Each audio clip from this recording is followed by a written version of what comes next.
We will strengthen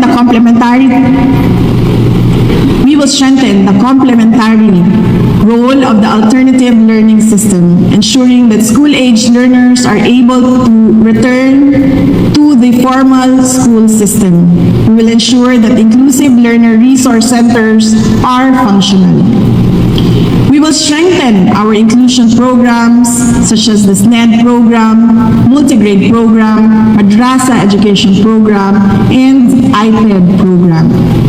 We will develop a comprehensive curriculum for Filipino Sign Language and rural farm schools.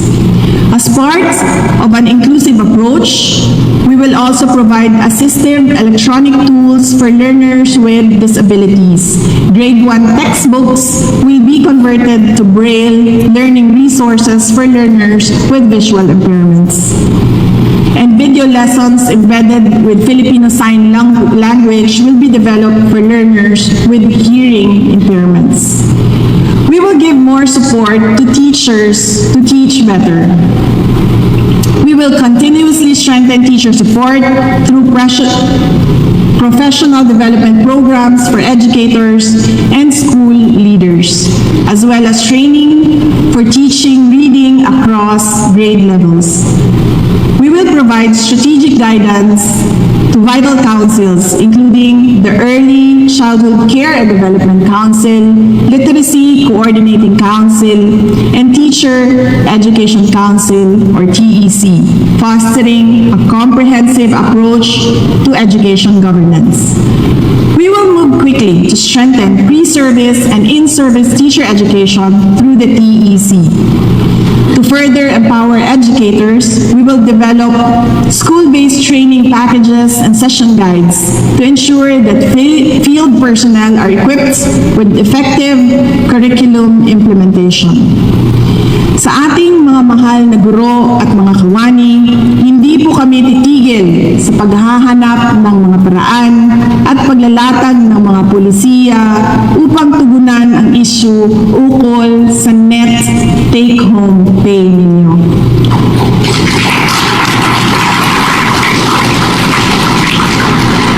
We will soon issue the Employer Welfare and Well-being Policy Guidelines. We will be establishing a calamity fund that will provide immediate financial assistance to our teachers and personnel in times of disaster. We do recognize the burden that comes not only with calamities, but those also brought about by medical emergencies. Thus, we will also propose and fervently move for the amendment of an administrative order that will allow us to finally provide health insurance for our teachers and non-teaching personnel. We will also issue a policy on teaching overload pay.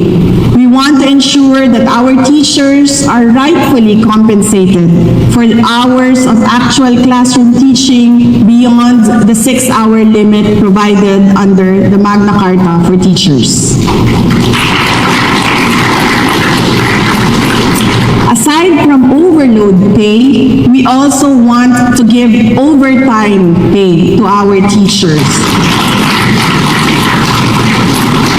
Historically, for non-teaching tasks performed outside their regular working hours, teachers are only compensated through service credits. In the next budget cycle, Deped will be proposing a budget that will enable us to grant overtime pay to our teachers. Speaking of service credits, we will also increase the cap for service credits. We will raise the cap from the current 15 days to at least 30 days.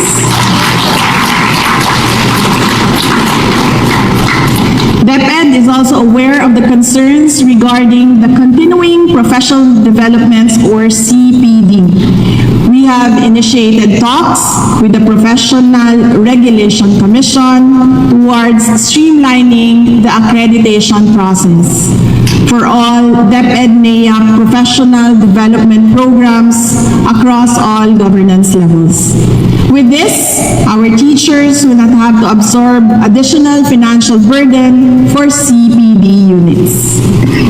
Finally, we have always expressed our intention to remove administrative tasks from our teachers.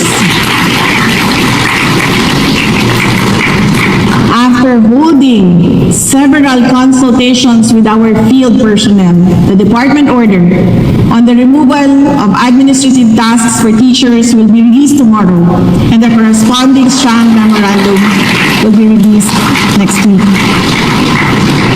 To ensure its effective implementation, along with the filling up of 5,000 administrative personnel for 2023 and another 5,000 administrative personnel for 2024, we will also be providing additional MOOE to enable our schools to hire the necessary administrative support staff. Let us bring our teachers back to the classroom.